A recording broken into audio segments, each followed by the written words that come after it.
Hey guys, today we're talking about how God dreamed in color. Dim your lights, take a deep breath, and let your thoughts drift into the quiet places between light and sleep. Close your eyes and imagine the first dream ever, a dream painted not with words, but with colors that had never been seen before. When the world was still wrapped in silence, before the winds learned their whisper, and before stars had a name, God lay still in the great hush of eternity. There was no light yet, no darkness either, only the pulse of possibility, slow and deep, like the rhythm of a sleeping heart. Out of that stillness, he began to dream, not of things or shapes, but of hues, soft, infinite waves of feeling that would one day become blue skies, golden suns, and quiet seas. At first, the dream was faint. It shimmered like the reflection of light beneath closed eyelids. He could feel the warmth of something gentle trying to be born, like dawn pressing softly against the edge of night. Then came the first hue, a faint whisper of gold. It was not bright or blinding.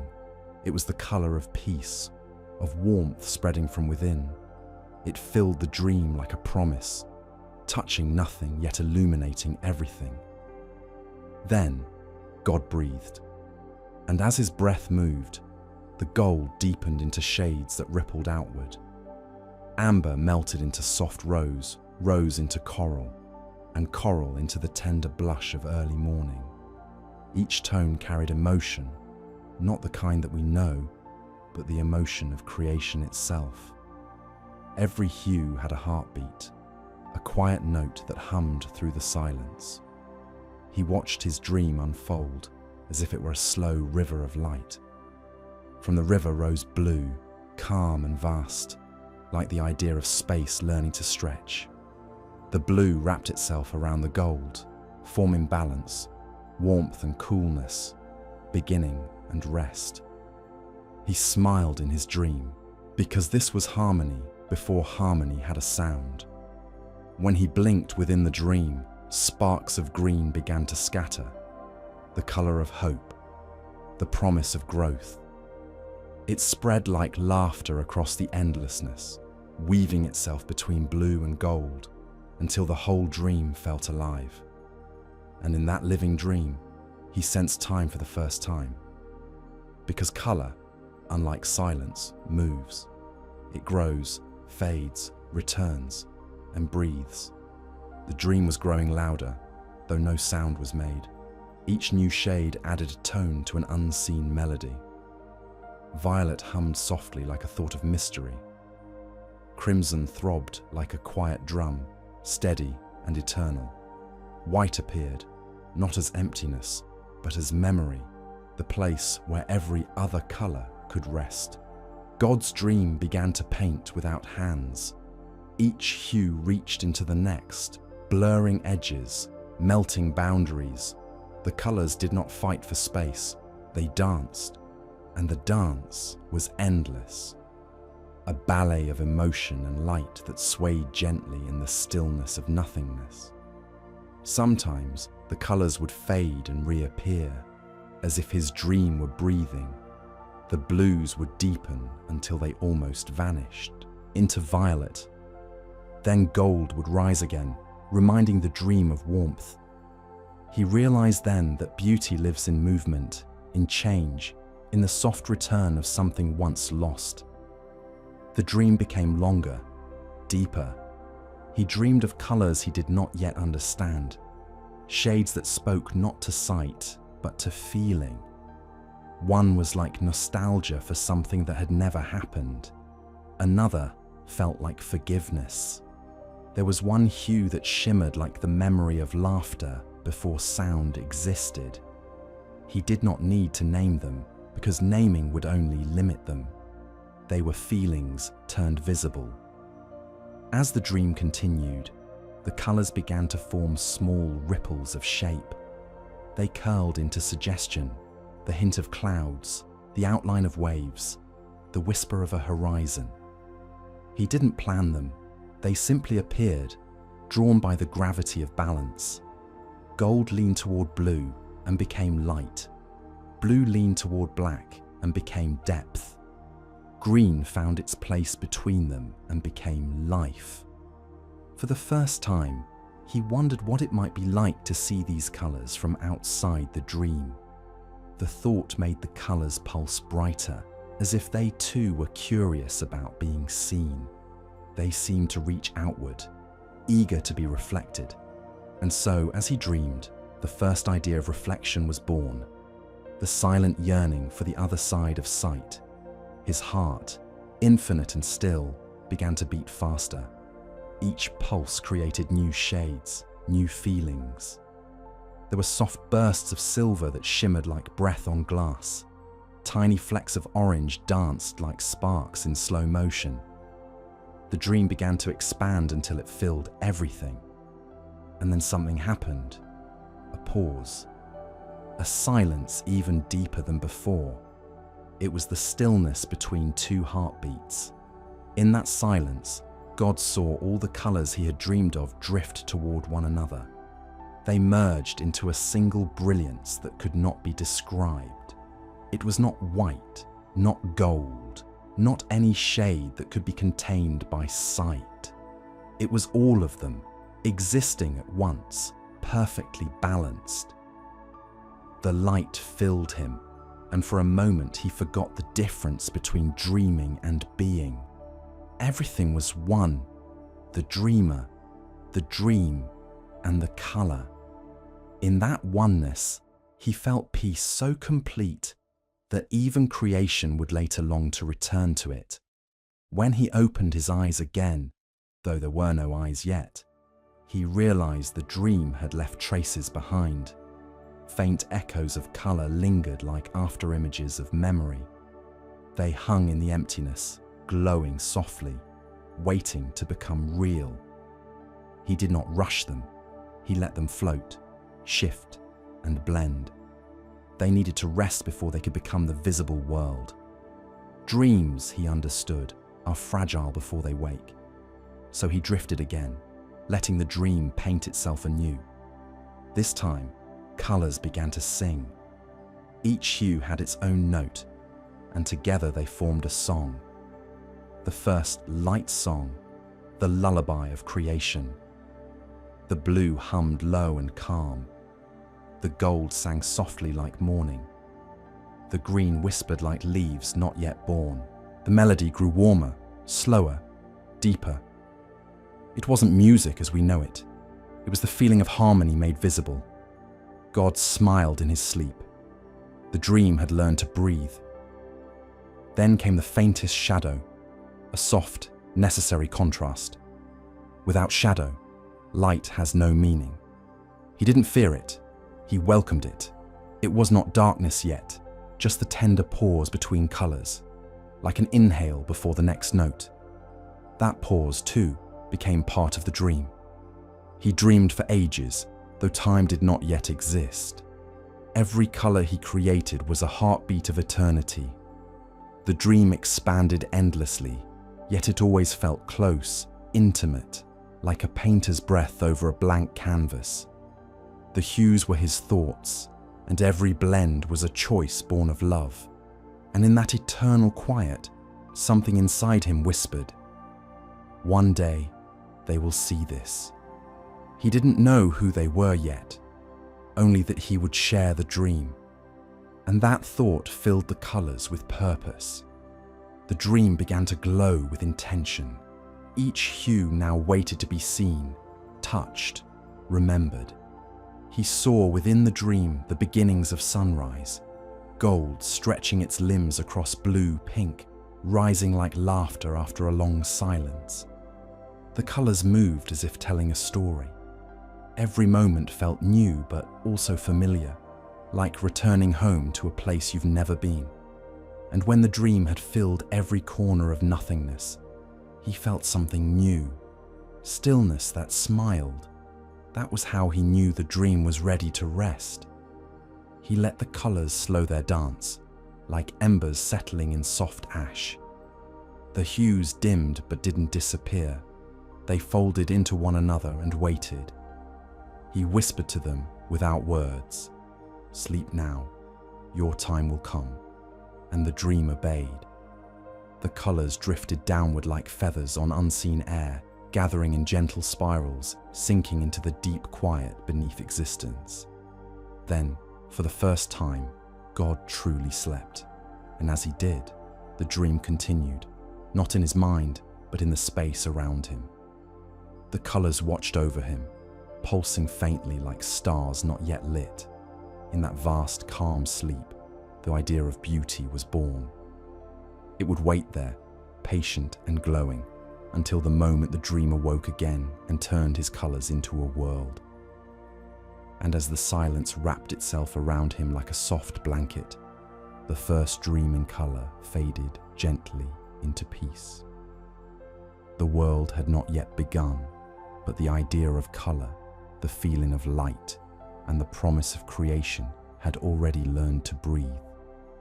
He did not wake, he drifted deeper, and the dream went with him, folding like an endless ribbon through a quiet that had no edges. Colour kept watch, a lantern light hum within the hush, and the hush itself began to learn from the colour, how to warm without burning, how to glow without blinding, how to cradle 1,000 possibilities without spilling a single one. If you could have been there, if you could have floated beside that sleeping heart that held every hue, you would have felt it in your own chest, a slow widening, a gentle opening, the softest stretch toward wonder. And yet it was calm, so calm that minutes, if they had existed, would have curled up and fallen asleep on the rim of eternity. God's dream became a shoreless sea. Colours moved like currents beneath its surface, braided with patience. Blue carried the weight of belonging and ran deep, as if it remembered an ocean not yet poured. Gold wore the memory of kindness, and even though kindness had never been given, it already knew how to return. Green learned to linger between them, growing tender in the space where warmth met rest. Violet kept secrets without keeping anything at all. It shimmered like dusk in a city not yet built, and crimson learned to be a heartbeat that no one feared. With every breath the dream took, something more subtle unfolded. Textures inside colour, delicate and nearly invisible, like the brushed grain inside a piece of wood. Like the way you can feel a song in your palm, if you hold it near a piano long enough. The gold developed a skin of velvet morning. The blue became layered, feathered with distances that could sigh. The green took on leaf veins and the kind of softness that looks fragile until you learn it can lift entire forests out of the ground. A new hue opened where none had been, thin as the edge of a moon. A pale silver pearl that carried the silence of snowfall that had not yet fallen. It neither brightened nor darkened. It simply blessed the others, a halo for their becoming. Another colour moved like a hush across the hush, a sleepy umber that felt like the inside of an old book that no one had ever read, and yet everyone remembered. In this deeper drift, the dream tried its hand at rhythm. Colours rose and fell not randomly, but with a kind of tidal intention, a pulse that kept them from crowding. Blue would bow and let the green step forward. The green would lean aside so the gold could breathe. Violet would back away just enough for crimson to rest its quiet drumbeat on the edge of everything. Then silver pearl would pass over them all, and each hue would soften its shoulders and lower its gaze the way you do when a lullaby finds you unguarded. No words, no lines, no edges, only an etiquette of light. The longer he slept, the more the dream remembered that it was loved.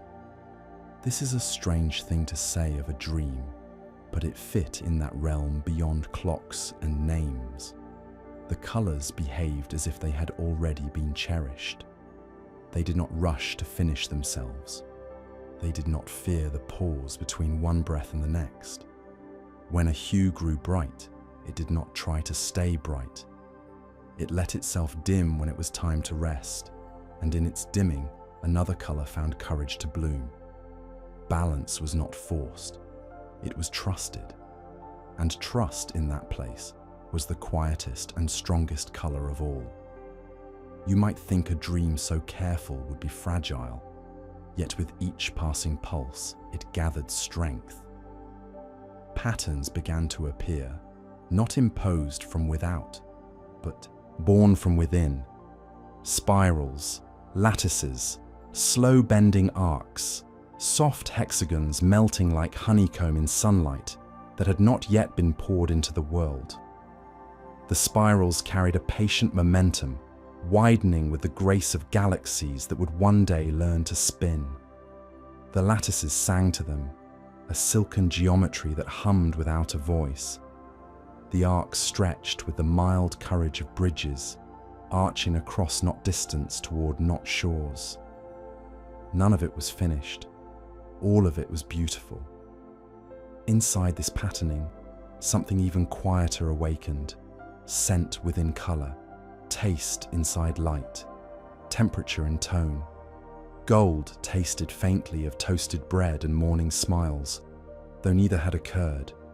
Blue smelled like the space behind a waterfall you've never seen, cool and a little mischievous.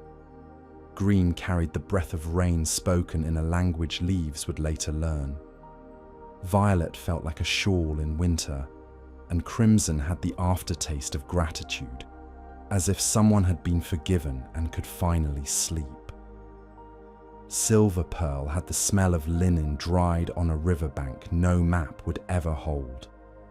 The dream began to teach itself memory, not of events, for there were none yet, but of textures that would one day make events possible.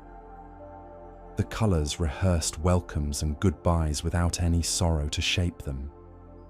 They practiced the long, slow walk of return, the bright surprise of arrival, the kindness of staying the extra minute when you could have left. The hues learned to hold room for one another, leaving space where new shades could someday appear. Over time, the kind of time that breathes rather than counts, colour started to fall in love with shadow, not as an enemy but as a companion, a cup for the light to pour itself into.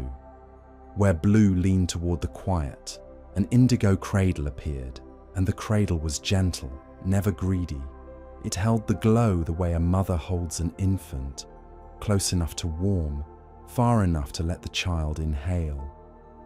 Where gold needed to whisper, the palest taupe dimmed the room. Where green needed to listen, a moss-brown hush softened the floor. Even crimson learned from darkness how not to hurry, how to pulse, and then pause so that everything else could be heard. With each pause, God's sleeping heart spoke a new possibility, and the dream obeyed.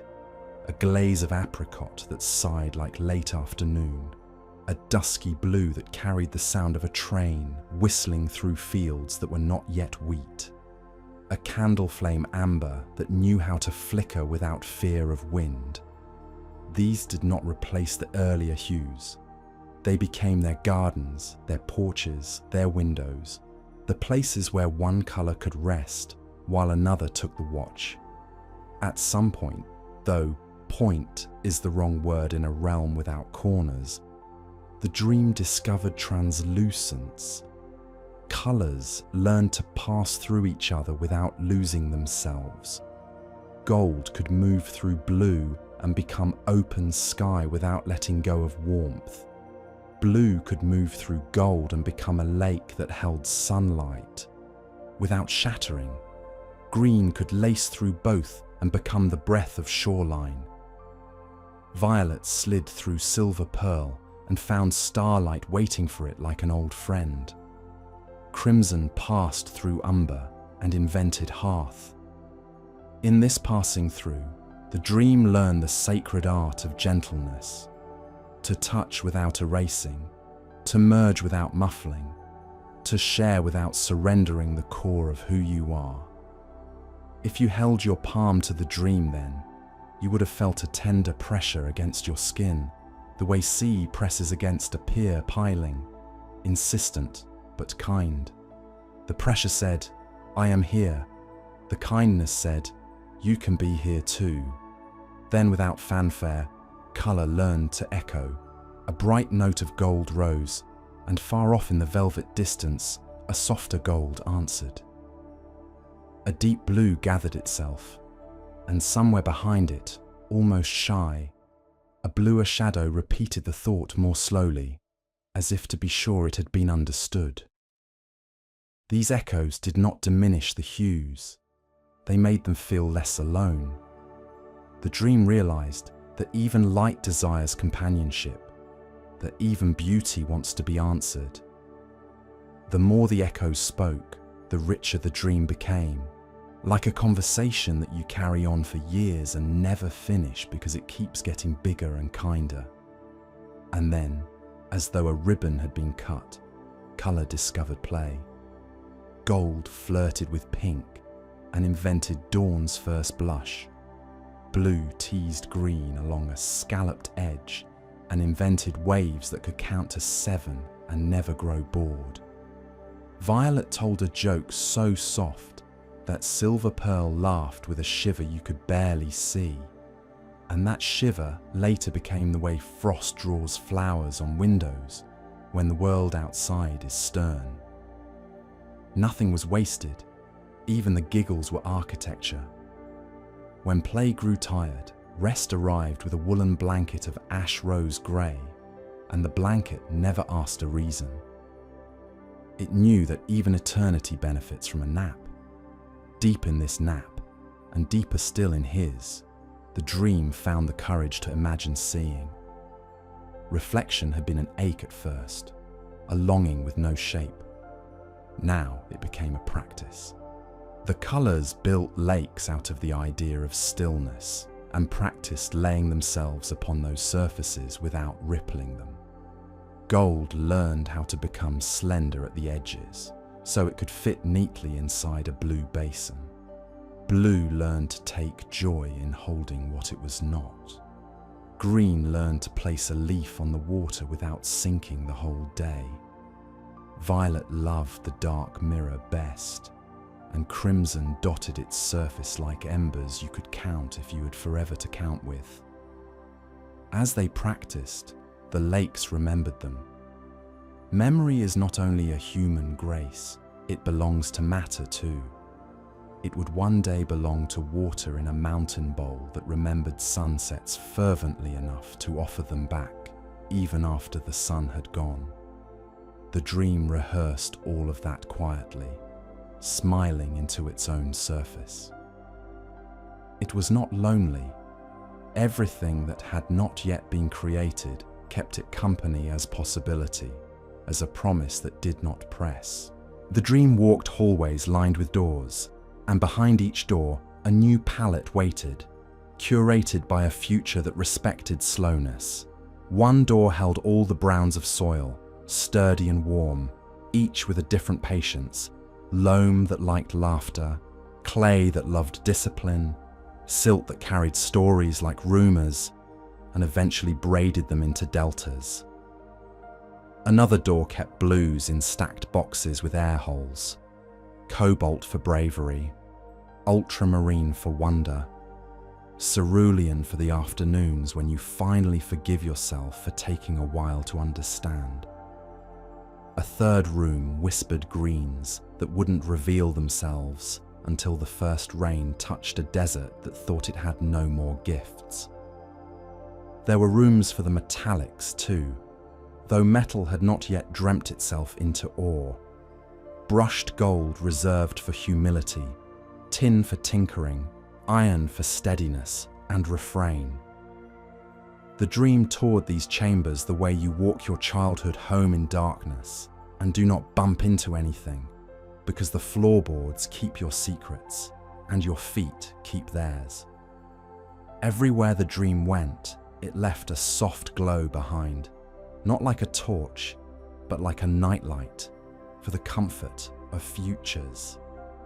At last, colour dreamed of motion not only in itself, but in things outside of it. Gentle figures sketched themselves in the margins. Here a hill that leaned its shoulder toward a coming day. There a valley that cupped the blue as if it were a sleeping child. A shoreline traced itself with a fingertip dipped in glow and said, "I will be the place where longing returns." A meadow yawned and promised to host the wind when the wind remembered its legs. Mountains considered the idea of standing very still for a very long time and smiled as they said yes. The figures were not yet solid. They were naps wrapped in colour, ideas swaddled for safekeeping.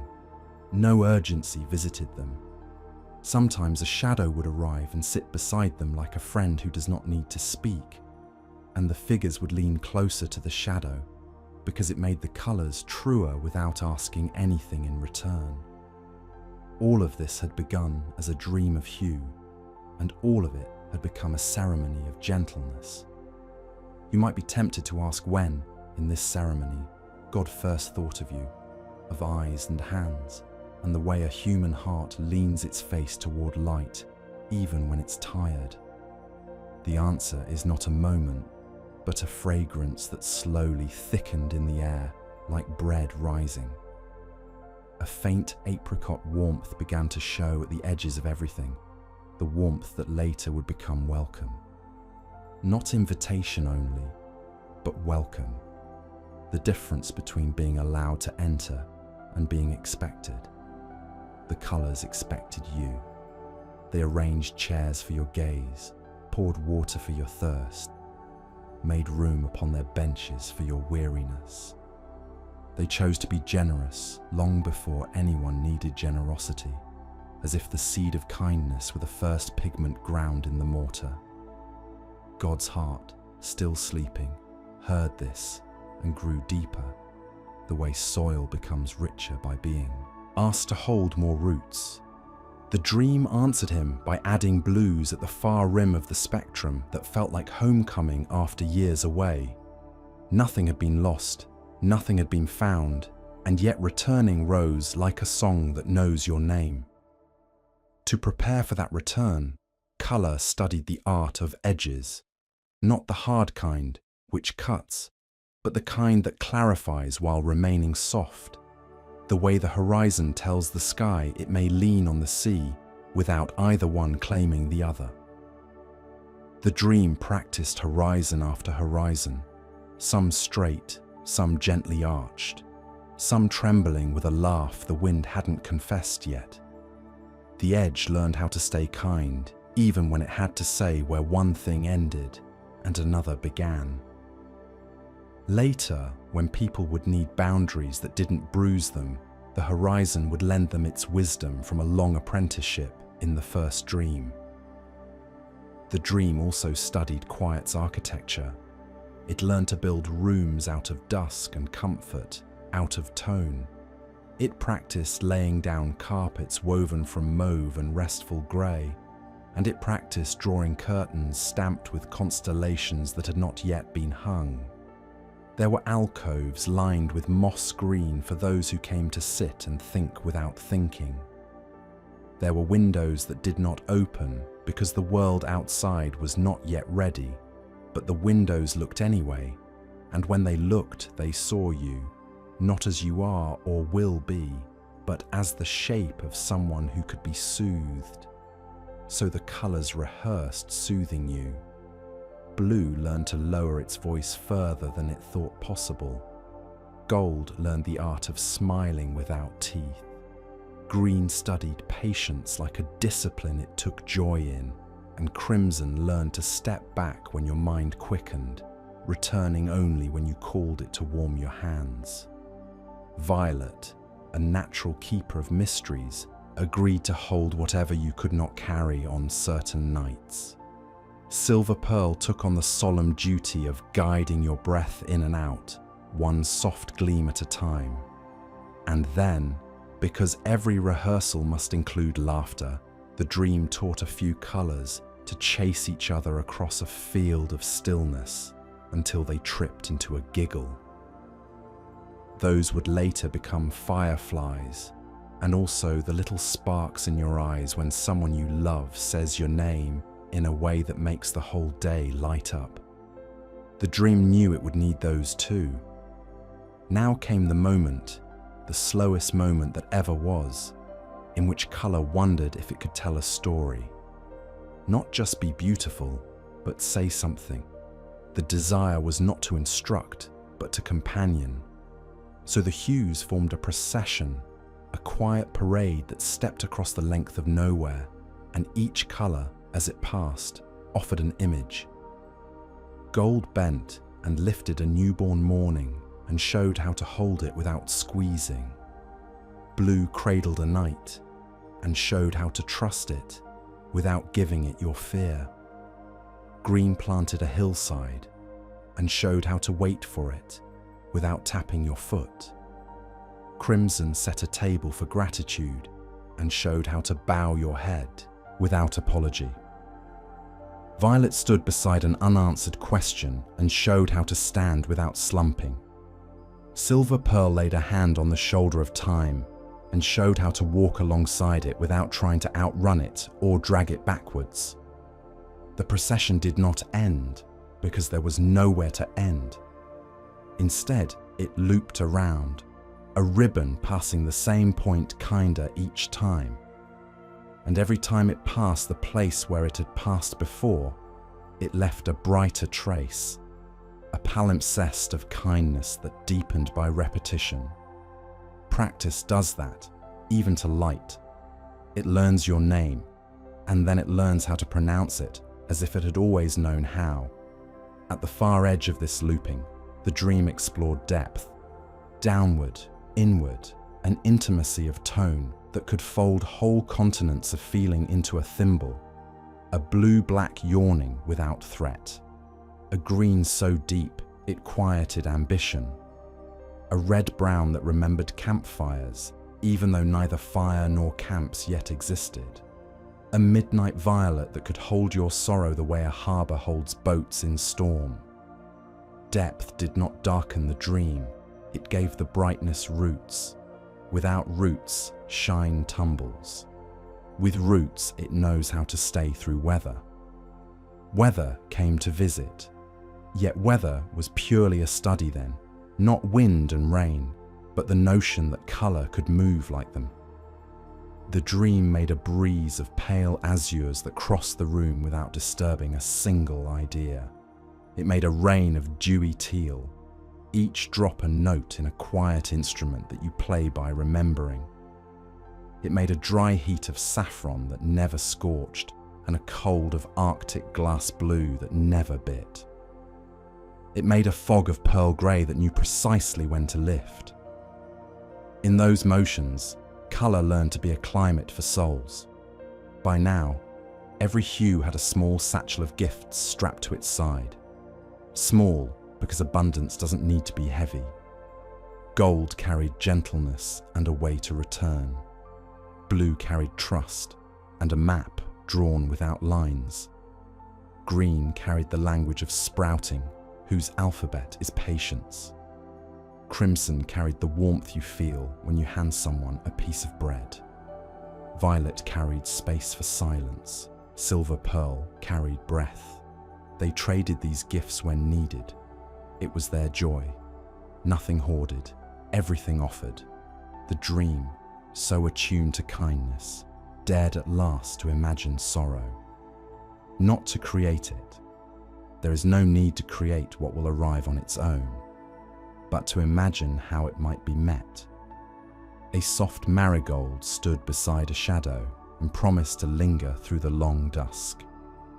A river blue practiced the art of listening and did not respond too quickly when answers would only bruise. A harvest green braided itself into a wreath and vowed to return at the end of every season. even the ones that feel like endings. A hearth crimson reheated the soup. A cathedral violet sanctified a small chair under a window. Silver pearl counted the breaths and said, "Stay." These rehearsals were not morbid. They were preparations for a world meant to be tender even when it was tired. When the dream finished practicing sorrow, it went dancing again, not to forget, but to remind. Colours leapt like children who'd been told to play in the yard while grown-ups talked, except there were no grown-ups, only joy. Saffron skipped rope with robin's egg. Forest danced a slow circle with ocean. Rose leaped and left streaks that later became blush on the faces of people who didn't expect to be loved, and then were. Even umber, which had been content to sit and hold coats, got pulled into the reel and discovered that weight can laugh. Watching this, the dream decided to codify celebration. It crafted confetti from sunlit dust motes, lanterns from jars of gold, garlands from the thin ribbon between blue and green, and a long table from a tree that had not yet grown, but already knew how to be generous. The table learned by listening to colour how to lengthen itself when more chairs arrived. No one would need to sit on the floor unless they preferred it. Having danced and feasted, the hues grew drowsy and made quiet nests. Some nested in the curl of a shell that did not yet exist. Some in the fold of a curtain not yet woven. Some in the space between two notes of a song not yet sung. They snuggled there, little embers of tone in pockets you would one day stumble upon. Under a staircase, inside a library, on a hillside at 3 in the afternoon, when you thought you had no time to stop, and then stopped anyway. Even now, if you listen, you can hear those nests rustle when you turn your head toward kindness. It was somewhere in this nesting that the dream finally considered the question it had avoided, not from fear, but from humility. Could it be seen without being harmed by being seen? Some beauties, even eternal ones, grow shy when an eye approaches. The colours gathered in council. Blue spoke first, because blue is brave about honesty. We must not harden, it said, just because someone looks at us. We must stay soft and risk being misunderstood. Gold agreed and added that shine is not about spectacle, but about warmth. It must pass through and not cling. Green reminded them that growth is messy sometimes, and that the eye must be taught to treasure mess without pretending it is not mess. Crimson promised to carry ore quietly, so it would not demand applause. Violet, priestess of between, offered to keep the mystery intact, to draw a veil only as thick as mercy, and only when needed. Silver Pearl said nothing and lit the room, and so they rehearsed visibility the way they rehearsed reflection. They practiced not flinching when approached. They practiced not shrinking when adored. They practiced keeping their meanings intact when someone tried to hang them on the wrong nail.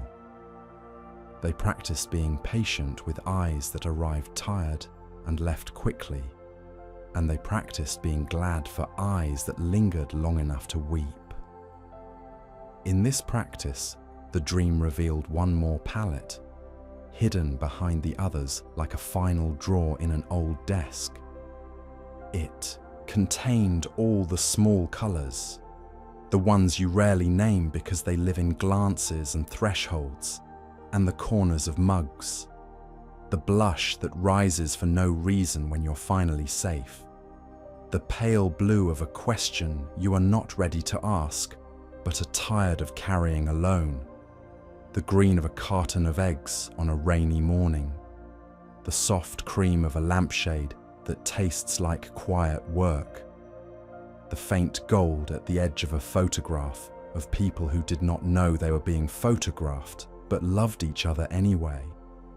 The dream labeled this drawer tender, not because it was fragile, but because it healed. And then, tenderness overflowing, the dream did something outrageous in its modest realm. It added laughter to shadow, not mockery, not noise, but a low chuckle that helped shadows remember they could be kind. It set that chuckle under stairways, in attics, in cupboards, under beds, in the back rows of cinemas, beneath eaves, behind hedges, inside closets, inside your chest. That way, when darkness stretched out to rest beside you, you would sometimes be startled to hear it smile. The smile would not erase the dark. It would be an invitation to breathe. Breathe, it would say, like silver pearl had taught it. Breathe the way a tide goes out and then returns, each return a little more willing. The dream dimmed then, not from fatigue, but from completion of the day's study, though days had not yet been minted. It drew its curtains and turned the lamps down to amber and wandered back through its rooms, tucking each pallet into bed. It kissed blue on the brow and told it that tomorrow, whatever tomorrow would someday be called, they would learn the names of harbours. It stroked Green's hair and promised to show it deserts that bloom when you whisper to them softly enough. It pressed its forehead to Gold's and said, "Thank you for learning how to warm without burn." It clasped Crimson's steady hand and thanked it for its pulse. It bowed to Violet and laid the small griefs of 1,000 futures at its feet, asking it to keep them safe until needed. And Violet accepted the liturgy of that trust. Silver Pearl followed behind, turning off lamps in rooms where no lamp had been lit, because grace is thorough even in places that don't require it. Having tidied everything, the dream curled itself beneath God's sleeping heart, like a cat on a winter windowsill. It listened to the holy drum and matched its breath to his, not to copy, but to companion. He slept deeper still, finding that place you find only in sleep and prayer, where your edges turn to kindness. And perhaps, if a clock could have leaned in through some tear in the hush, it would have whispered that the hour was near. Near to what? Not yet sunrise, not yet thunder, not yet the peel back of darkness from a world finally called forth by name. Near to a breath drawn in before a word is spoken. Near to a brush lifted before the first stroke touches the canvas. Near to the first flicker of a flame that will teach a room what faces mean. Near to the first syllable of the first colour spoken out loud into the first morning. But not yet. Not yet. Because love knows that one more minute of rest, when rest has been so holy, is never wasted. So the dream held, the way arms hold an infant who has just stopped crying. It held and hummed and did not move. It promised without promising. It waited without watching the door. It glowed like a book you reach for even when you know you are too tired to finish a page, because the act of reaching is already the beginning of being comforted. In that last, deep quiet, a final tenderness unfolded across the spectrum, a colour that could not be seen but only felt, like the weight of a blanket pulled up by someone who loves you and does not want credit for having done so. It was the tone of promise, of patience, of presence. It lay itself across all the other hues and asked nothing, demanded nothing, insisted on nothing, simply kept. And keeping, it became the womb for waking. When God stirred, it was not with a start, for nothing startles omniscience. It was with a smile that you could have worn, a smile borrowed from your own face in all the moments you did not think you were beautiful. He did not open his eyes. He opened the space where eyes would be, and in that opening, the dream breathed once more. The colours rose to their feet. They did not line up. They did not shuffle. They did not posture. They stood the way trees stand in a wind that has come to kiss rather than to test. Ready, without hurry, without fear, with the deep knowledge that when he spoke, he would not speak away their softness, but would speak it into everything. And so the dream, his dream, our inheritance, waited at the lip of morning. It waited with the patience of blue, the warmth of gold, the courage of green, the steadiness of crimson, the wisdom of violet, the breath of silver pearl, the humour of shadow, the lantern-light hum of tender things. It waited because love does not rush the ones it loves awake. It waited the way you await, on some future morning, with a hand on a shoulder you cherish, whispering, whenever you're ready, I am here. Morning did not break. It unfolded, petal by petal, because the dream remembered how to be gentle when waking something loved. From the deep quiet where colours had learned patience, a thin seam of brightness loosened like a smile at the corner of a closed mouth. It widened so slowly that even time, if time had been present, would not have noticed the change. There was no hurry. Love refuses to arrive as a shout. From that seam came the first soft intention of day, not a command but a caress, and colour rose to meet it, as if every hue had been practicing for this one unrepeatable breath. Gold went first, not because it was loud, but because it had studied welcome more than any other. It thinned itself to a filament and laid across the farthest edge of the blue, drawing a line too kind to be called a border. That line learned to hum, the hum learned to travel. And travelling, it taught the sky what it feels like to become a room with windows on every side. Blue answered with a low, grateful tone, stretching wider, softer, deeper, promising to hold whatever came without asking payment. Between them, green woke up the way a hillside wakes, not all at once but in waves, each patch stretching after another until the whole slope is breathing. Before shape became obligation, the dream practiced almost. Almost mountains, almost rivers, almost meadows. Suggestions like lullabies that you can hum without remembering the words. It was safer this way, kinda. The world to be could lean toward itself and try on its features without being trapped by them. A ridge would lift and then settle. A valley would yawn and then smile closed again. Streams rehearse the idea of movement by exchanging glances of silver pearl in the folds of blue. Shadows kept time with the pulse of crimson, never scolding, always inviting rest. God's sleeping heart curled an inch closer to wakefulness, though inches had not yet been minted. What stirred in him was not impatience, it was promise ready to keep itself.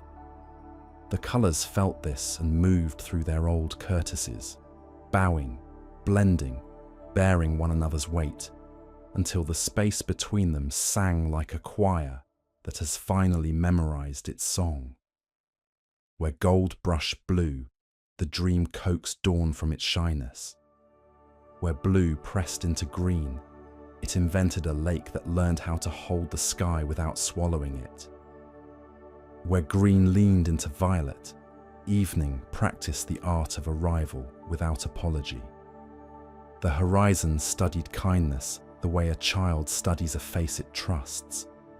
It learned to be clear without being cruel, telling the sea where to rest and the sky where to float, while leaving both their dignity intact. This lesson, which took place before lessons had names, would one day teach boundaries how to be merciful. Across that patient line, small brightnesses lifted like the heads of flowers, hearing a secret. They were not yet stars. They were the memory of stars waiting for night to be invented. Night itself, when it finally entered the rehearsal hall, did not slam the door. It slipped in with velvet shoes, nodded to every hue, put its hand on Violet's shoulder and waited while the others finished their sentence. In the pause that followed, Silver Pearl counted the breaths, and breath learned to echo. A wind was imagined, then remembered, then invited. It entered like a guest who wipes their feet even when the floor is not dirty.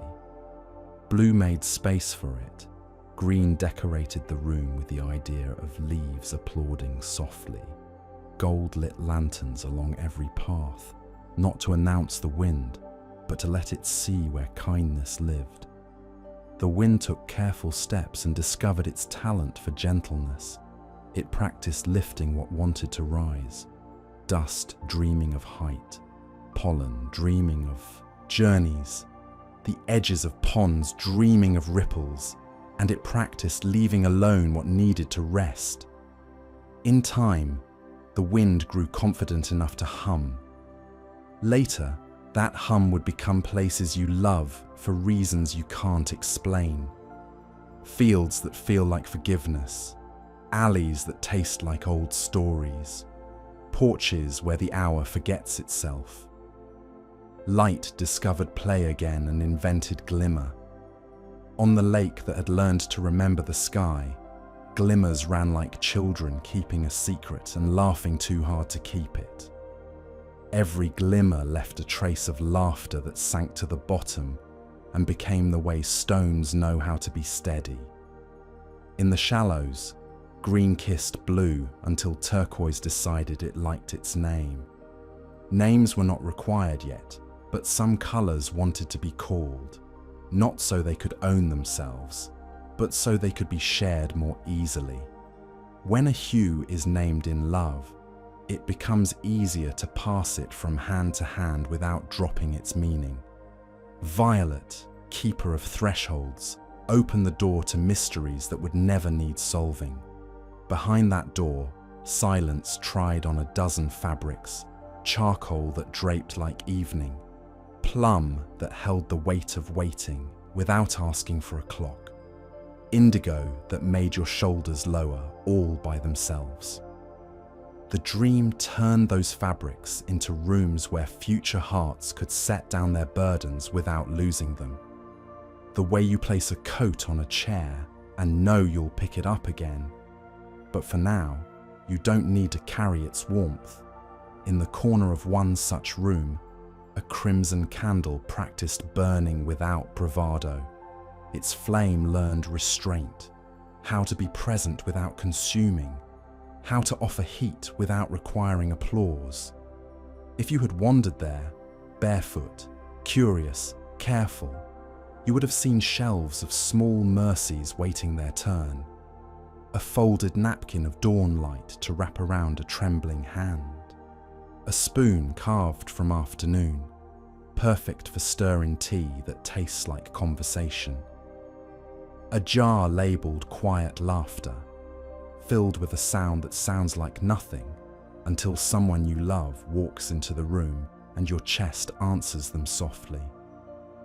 These mercies were laid out by green and blue together because they understood hospitality as a duet.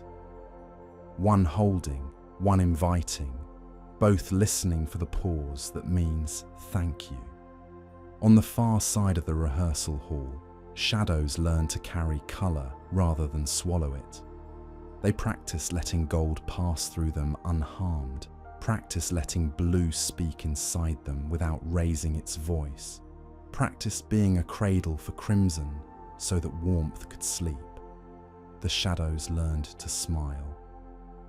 That smile became the way twilight sits on a city roof and forgives its own edges. The procession of hues returned, not the triumphant parade of a victory, but the soft circling of a vow renewed. Each colour came with a gift for the day that was preparing itself. Gold brought windowsills and the tender geometry of first light. It modelled how to arrive without asking anyone to stand. It promised to visit kitchens and barns, hospital corridors and studio floors, desks where courage is typed, doorways where goodbyes are whispered and unwhispered. It pledged to find faces and remind them what kindness does to a mouth. Blue brought distance without loneliness. It unfolded fields of breath, taught ceilings to feel like sky, taught rivers to mirror without lying. It promised to hold 100 kinds of silence, the silence of prayer, the silence after laughter, the silence of a hand finding another hand and deciding to stay. It rehearsed storms into gentleness so that someday, even in weather, there would be room for awe. Green brought continuance. It lugged a satchel of sprouts that could sleep for years and wake smiling.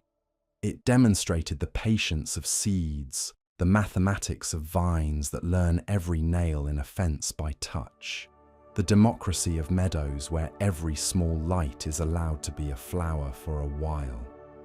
Green promised to show grief where to sit down and breathe when it could not keep walking. Crimson brought pulse. It carried drums you wear inside your chest and songs that teach feet how to be brave.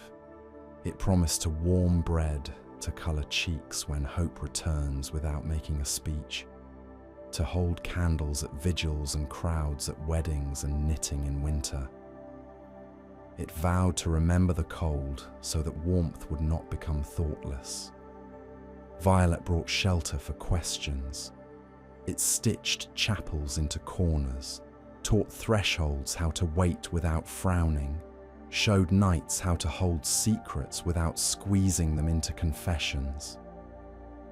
It promised to be the velvet rope at the museum of your life that protects the paintings without making you feel unwelcome. Silver pearl brought breath and counted it gently. It promised to steam on winter windows and bead on summer glasses, to fog mirrors and bless fields, to become rain when a desert was finally ready to believe again. It swore to be the thin thread between panic and peace, the metronome that never shouts and never stops. Together, they turned to the horizon, the kindly edge that had kept their practice safe, and asked if it would be willing to host a first morning. Horizon, who had studied mercy, bowed. "Let us be slow," it suggested, "so that slowness becomes a habit." They agreed. Slowness is the mother of tenderness. So dawn rehearsed itself with the devotion of a choir before a long-awaited service. Gold placed small coins of brightness along the rim of the lake. Blue deepened beneath them so the coins could look rich without becoming heavy. Green rose in soft chords from the shore, each chord a promise of belonging. A bird that was not yet feathered, not yet winged, not yet born except as the idea of uplift, cleared its throat in the mind of the morning and found that the air knew its note. That was enough for the dream. It did not insist on feathers. It permitted possibility and called it blessing.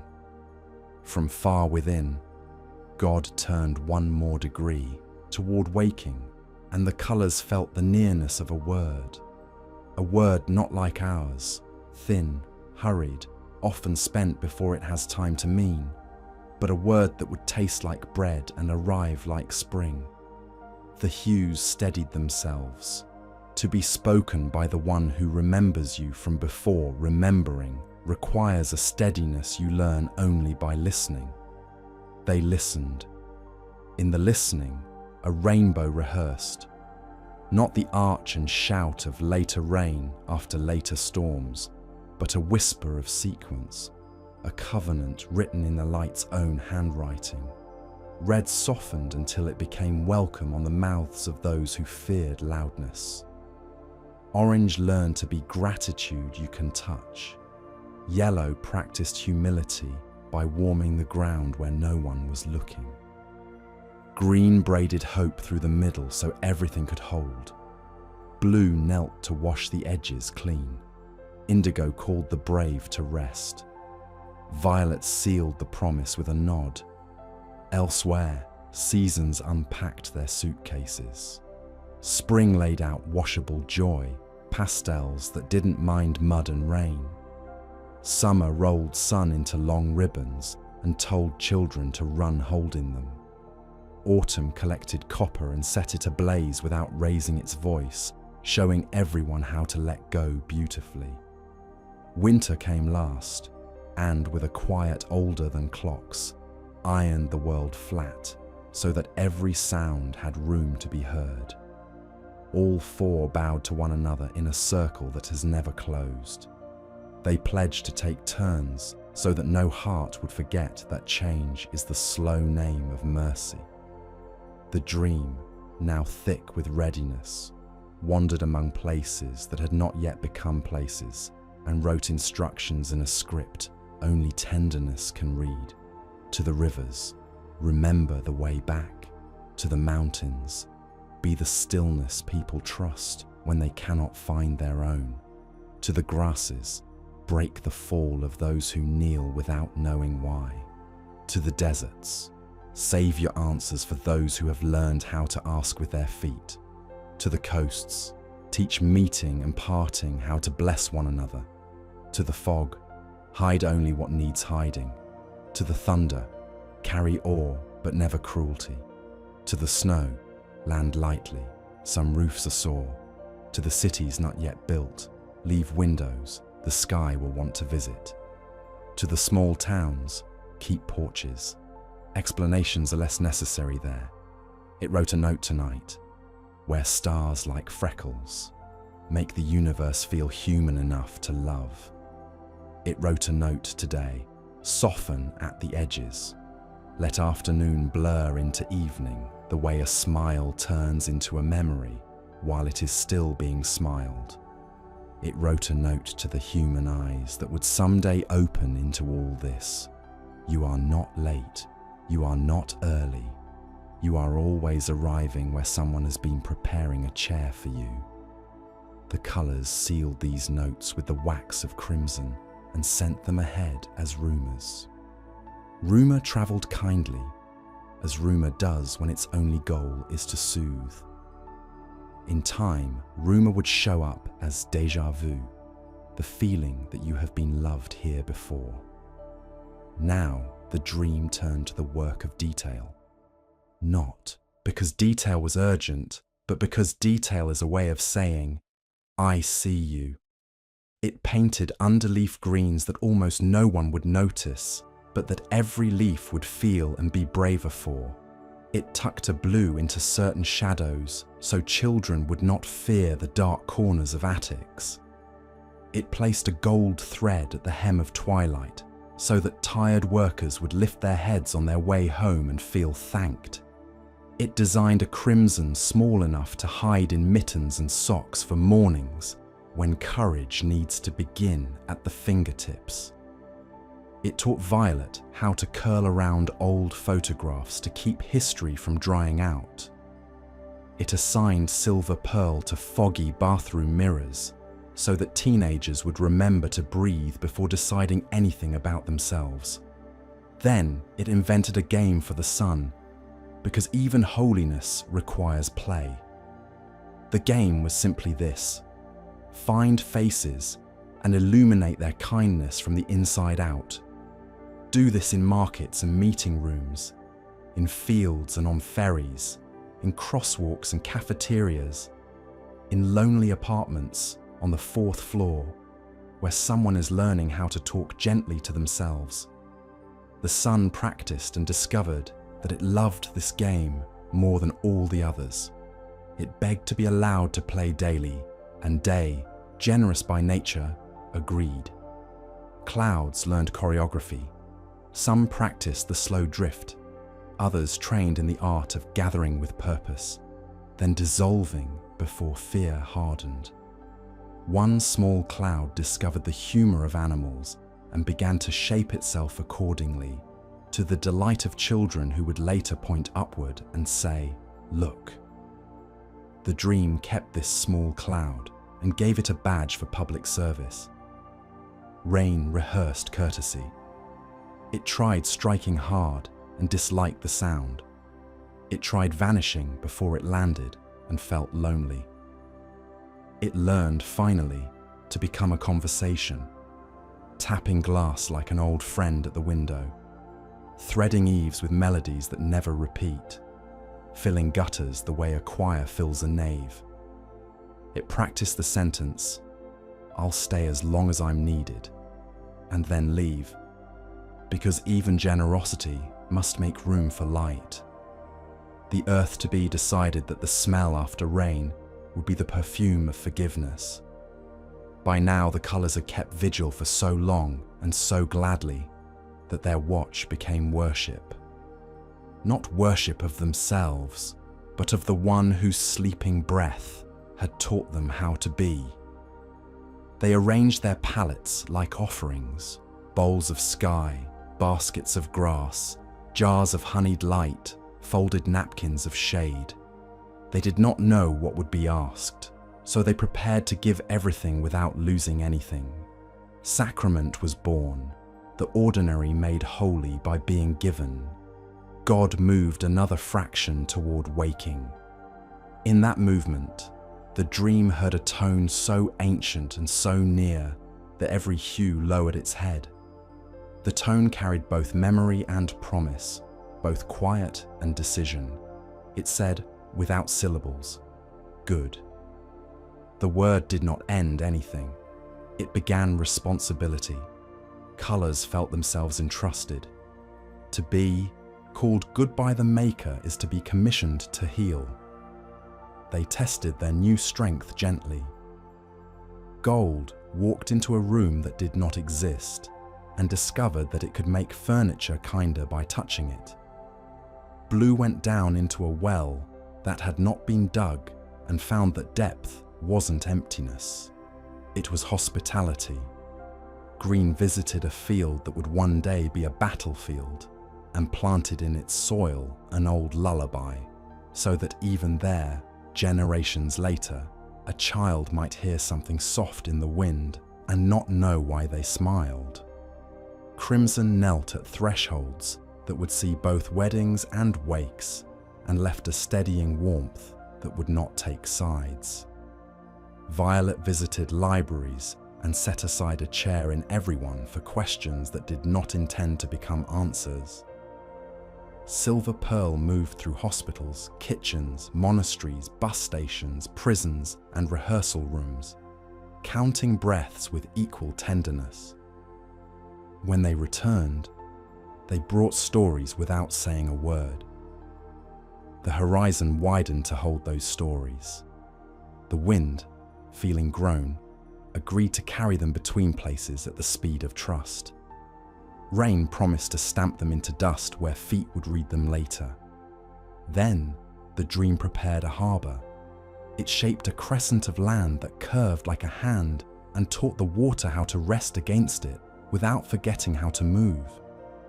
It painted the stones at the rim with a council of greys, wise, durable, unassuming, and it tucked small pockets of brightness into the cracks for anyone who would come there to think. This harbour would serve fishermen and poets, soldiers and saints, lovers and those who refused to learn the word, tourists and the lost, the young and the old in the same afternoon. It became a practice place for belonging. Beyond the harbour, a path found itself. Paths are like that. They start as intentions someone whispers with their feet. The dream laid down a ribbon of ochre and told it to wind toward a hill that had already memorized the view. On that hill, it set a single tree, not for symmetry, but for friendship. The tree rehearsed bending without breaking. It rehearsed giving shade without pride. It rehearsed being held by wind instead of resisted. Birds would love it later. Children would name it something ordinary and never forget the day they named it. At the edge of everything, almost out of sight, the dream rehearsed distance. a soft silver that meant not now, without meaning never. Distance is a mercy when you cannot yet hold a thing close. It let distant mountains blue themselves into humility. It let future cities blur until their noise learned how to be music. It let the end of the day exist before the beginning, so that hope could always say, "See, we've already practiced how to finish gently." Finally, with every hue ready and every kindness budgeted for extravagantly, with horizons steady and harbours open, with rain learning patience and wind learning manners, God's sleep thinned to the translucent veil that separates prayer from speech. A hush fell that was deeper than all the other hushes, so soft that you would hear your own heartbeat and not be startled by it. The colours gathered, not in rows, but in kinship, shoulder to shoulder with the ones beside them, each bearing precisely what it was meant to bear and no more. No envy, no shame, no sense of scarcity. Only the quiet thrill that comes when the curtain is about to rise on a stage that has been prepared by love. He did not open his eyes, he opened morning. Light stepped out of the dream and into being, as calm as a hand placing bread on a table. Blue bowed and became sky.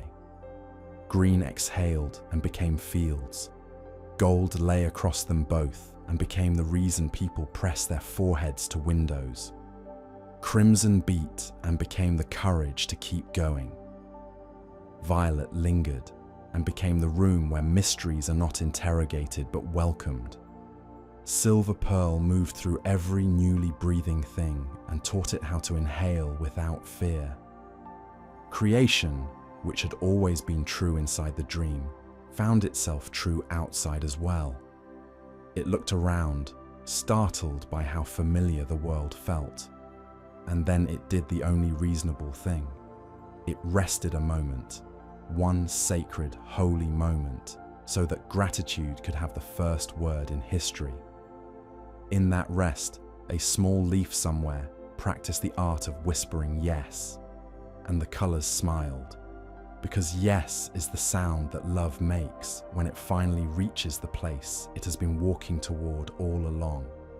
The second dawn came not as a repeat, but as a remembering. It arrived slower, as though the world wanted to test whether the miracle of light could happen again and still feel like a gift. It did. The colours, still wrapped in the hush of gratitude, opened their eyes one by one. Blue stretched first, the way a calm soul does after a long prayer. Gold followed, brushing dust off its shoulders until the air itself began to glow. Green exhaled like forgiveness. Crimson blinked, feeling its heartbeat return. Violet, still half in dream, lingered just long enough to remind everyone that mystery was not over, merely patient. Silver Pearl counted all of them quietly, and with each number the sky deepened, the air softened, and creation realized it was once again alive. Everything was still young enough to be astonished by repetition.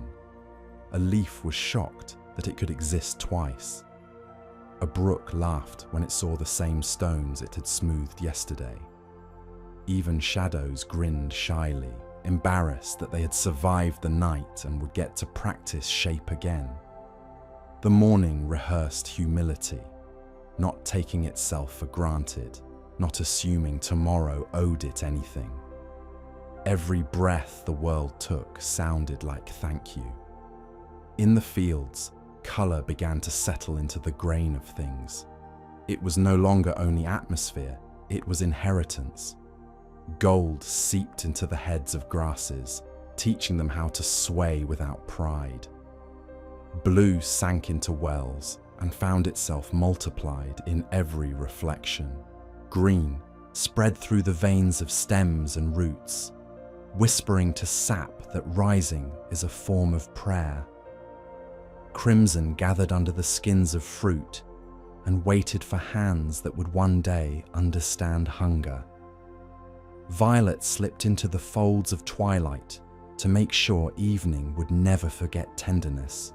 Silver pearl threaded itself through fog, giving breath a face, and God watched, not as an overseer, but as an artist who sits back, brush in lap, and lets the canvas speak. His rest was not withdrawal, it was wonder. Every hue that had learned its manners began to improvise. Gold discovered rhythm in dust and invented noon. Blue found solace in echo and invented echo's home, the horizon. Green, curious about companionship, reached its arms toward the sun until the first tree appeared, awkward, beautiful, earnest, like a child drawing its first self-portrait. Crimson tasted curiosity and invented warmth you could hold in your palms. Violet found delight in edges and gave the world its first shadows, long enough to make light look merciful. With these experiments, time discovered itself. Morning leaned forward into noon, noon tipped toward afternoon, and the long breath of day exhaled into evening. Each moment borrowed color from the one before it and returned it changed but grateful. That circulation became what humans would one day call rhythm, not a rule, but a heartbeat shared by light and dark. Somewhere between those pulses, the world invented sound. It began as vibration, a subtle trembling where blue met wind. The trembling gathered courage, became tone, then melody. Gold added harmony, green added percussion, the rustle of leaves, the hush of growing. Crimson contributed heartbeat. Violet carried the low drone of mystery beneath it all, and silver pearl provided pauses so the song could breathe. Thus was born the first music, and it was older than instruments, younger than silence. God listened, and the corners of eternity smiled. When creatures came, they came as extensions of color. Fish borrowed their shimmer from silver pearl, birds from blue and gold, the forest from green, the dust creatures from violet's trust. Crimson hid inside veins and gave courage its hue. Even eyes were painted out of mourning. When they blinked, the world blinked back, and in that simple recognition began what love would become. The dream learned conversation.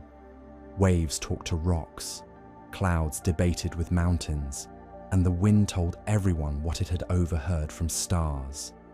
Stars, for their part, told no secrets. They preferred to hint. They shimmered just enough to make you believe something kind was about to be said. They were right. Color, now awake inside creation, began to discover feeling. Joy was the first and easiest. Sunlight on water, laughter of wind, the stretch of wings. But soon came longing, the ache for return. Green missed gold when night fell. Blue missed silver pearl when dawn grew loud.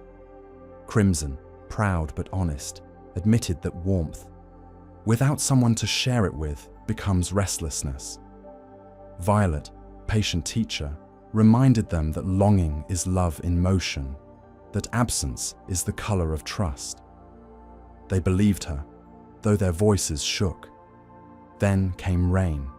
It did not fall yet. It rehearsed above the earth, trembling in cloud. It asked gold for permission to interrupt the sun. Gold, ever generous, nodded.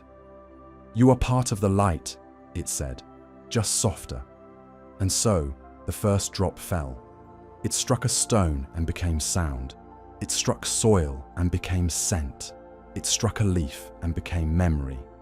In a single breath, the world learned refreshment. Blue wept with pride. Green clapped until the fields turned silver with applause. Crimson warmed from below, giving each puddle a small pulse. Violet stood by the window of heaven and whispered, "See, even falling can be gentle." When the rain stopped, the world smelled new. That smell, the meeting of water and dust, became the perfume of forgiveness. God breathed it in and smiled. "They are learning," he said softly, though there was no one yet to hear except the colors, who bowed. In the quiet that followed, creatures stirred. Their shapes were simple, outlines drawn by patience, filled in with care. Each wore its color like a language. The deer spoke in browns that held whispers of green. The sparrow wore a chest of sunrise and a back of shade. The fox carried crimson's humor. Even insects bore silver pearls glint, because every life deserves a touch of grace. They moved across the canvas like prayers written by different hands, but meant for the same reader. When they paused, the earth hummed through them. When they rested, light folded itself over them like a blanket. When they dreamed, color visited them quietly, reminding them where they had come from. God looked at this harmony and, rather than declaring it finished, simply loved it. His love did not sit above creation. It moved through it, turning every living thing into a small lantern. Wherever love passed, color deepened. Blues became more truthful, greens more patient, gold more generous, crimson more compassionate. Even shadows grew tender. It was not perfection, it was participation. One evening, as light withdrew across the water, Violet saw its reflection and sighed. "I thought beauty was the goal, but it was only the doorway." Blue asked, "To what?" Violet answered, "To gratitude." The lake agreed, rippling softly. Then came darkness, the kind that holds rather than hides. Stars appeared again, but this time they arranged themselves into stories. They traced gentle shapes: fish, bird, child, flame, reminding the world that imagination is simply memory turned forward. God watched these constellations and wondered what it would be like for someone small to look up someday and feel seen. That thought alone birthed hope. Hope glowed faintly at first, a shade between blue and silver that had not existed before. The universe held its breath. As it bloomed, hope drifted down like pollen. It landed on rivers and gave them purpose, to move towards something. It landed on mountains and taught them patience, to wait for climbers. It landed on hearts, not yet human, but beating, and taught them rhythm, to keep time with trust. Even night kept a sliver of it, a small line of light along the edges of its sleeves. The next morning, hope shone in every color's smile. Green grew faster, not from hurry but from faith. Gold stretched wider. Blue held deeper. Crimson softened its fire into warmth. Violet hid laughter in the corners of clouds. Silver pearl counted joy instead of breath for once and lost track halfway through. Then came reflection. Not water this time, but memory itself. The dream remembered how it had begun, and the memory folded back into God. He felt every hue return to his heart, like letters from children who had gone exploring and were now writing home. None of them said the same thing, yet all of them ended with love. He read them slowly. Gold wrote, "I have learned to share." Blue wrote, "I have learned to listen." Green wrote, "I have learned to wait." Crimson wrote, "I have learned to forgive." Violet wrote, "I have learned to wonder." Silver pearl wrote nothing at all. It simply left a shine where the paper was blank, and that was enough. God smiled. He realized that dreaming in color was never about invention. It was about remembrance. The hues had always lived within him. They only needed permission to step outside for a while and see how beautiful they already were. He breathed, and the breath became twilight again. The world hushed, content, as if exhaling together. Rivers slowed, leaves folded, creatures curled. Above them, Stars rehearsed a new lullaby, one built not from light alone, but from gratitude. And in that lullaby, creation rested. It did not end. It simply paused, as every good song must, so the next verse can find its rhythm. God closed his eyes, though he never truly sleeps, and in the darkness behind those divine lids, color waited once more, ready for the next dream. Morning broke again, not louder, not brighter, but deeper. It carried with it the weight of memory, the softness of peace, and the hum of purpose. The world was no longer merely awake, it was aware. Every hill and river, every petal and stone, every flicker of light knew that it existed inside something sacred. Color was no longer just seen, it was felt. The sky opened like a slow exhale, and blue stretched across it, serene as truth. It had learned humility through distance and closeness both. In its vastness, it no longer needed to prove itself. It simply held everything.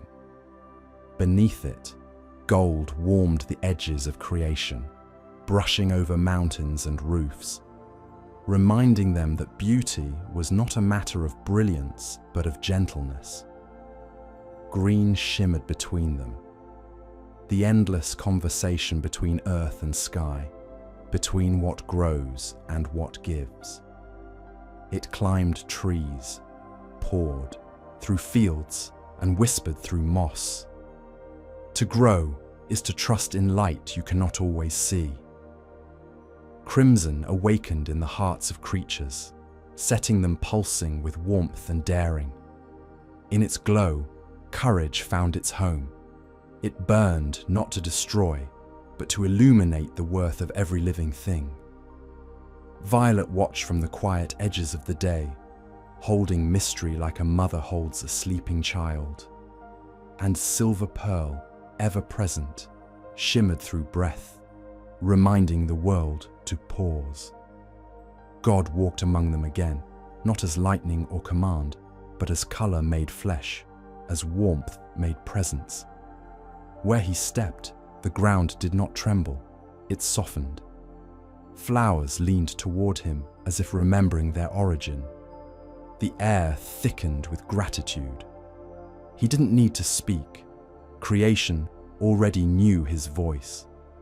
He moved through the garden of his dreaming, where rivers ran like sentences in an eternal poem, where wind hummed the hymns of light, and where shade rested like punctuation. Everything was alive with quiet intelligence, not to think, but to understand. He looked upon Blue and said, "You have become peace." Blue replied, "I learned it by watching your patience." He turned to Gold. "You have become joy." Gold smiled. "I learned it by feeling your warmth." To Green, he said, "You have become life." Green bowed. "Because you taught me hope." To Crimson, he said, "You have become love." Crimson glowed brighter. "Because you gave me your heart." To Violet, he whispered, "You have become wisdom." Violet shimmered. "Because you showed me silence." And to Silver Pearl, his breath itself, he said nothing. He only smiled, and Silver knew that was enough. All of creation listened to this quiet exchange, and it felt the truth ripple through it like soft thunder. There was no separation anymore, only relationship. Color was not outside of God. It was. God's dreaming turned inside out.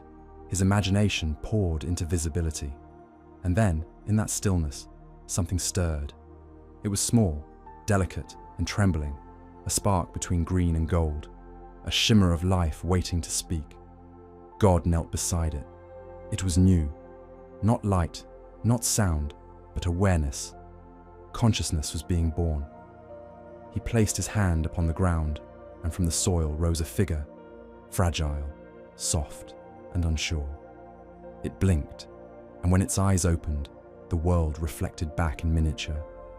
Blue lived in them, gold glowed behind them, green framed them, crimson pulsed through them, violet lingered at their edges, and silver pearl gave them breath. It was humanity, not perfect, not finished, but loved. The figure lifted its head, and though no words existed yet, God felt what it meant to say, "Who am I?" And he answered not with speech, but with light. The colors around them swirled, weaving into one radiant hue that no eye could hold. A color of unity, of belonging, of divine kinship. It rested upon the being's heart, and within that heart, God placed the quiet knowing. You are my dream, made awake. The being breathed, and that breath filled the world. Wind remembered it, rivers carried it, stars echoed it. From that breath came language, song, art, love. All the reflections of God's dreaming continuing through flesh and thought. Humans began to paint, long before they knew the word for painting. They pressed pigments from flowers and clay and blood, spreading them on stones and walls. The colors recognized themselves in these crude creations and smiled. Gold glowed brighter in the firelight. Blue sighed softly in rivers. Green bent its leaves toward laughter. Through them, God's dream continued. In every attempt to understand beauty, in every reaching towards something larger than the self. Time passed, but God never left. He walked quietly through every sunset, whispered through every lullaby, glimmered in every tear. The world changed. Mountains grew tired and became dust. Seas forgot their borders, stars faded. But color remained, faithful as breath. When humans wept, blue stayed with them. When they celebrated, gold rose around them. When they planted, green hummed in their soil. When they forgave, crimson spread through their veins like warmth. When they wondered, violet wrapped them in stillness. When they prayed, silver pearl hovered above their lips. And sometimes, when the world grew too loud, when hearts forgot their origin, when light seemed far, God would dream again, quietly, as he always did. He would dream of color returning to innocence, of laughter beneath rain, of small hands reaching towards stars. And the dream would breathe through time like a tide, washing everything clean again. It was said, though no one remembers who said it first, that every sunrise is God remembering his first dream. That every dusk is his promise to dream again. And so he does. Every day, every lifetime, every flicker of light that falls on a face. He dreams through color, and color dreams through us. And when all the colors one day fade, when the stars fold back into his heart, when the final light of creation returns home, there will be no darkness, only reunion. For even in the silence beyond endings, his dream will remain. A world painted in love, a sky full of forgiveness, an eternity breathing in color. And somewhere within that infinite calm, a whisper will echo, soft as dawn, gentle as prayer. This is how God dreamed in color.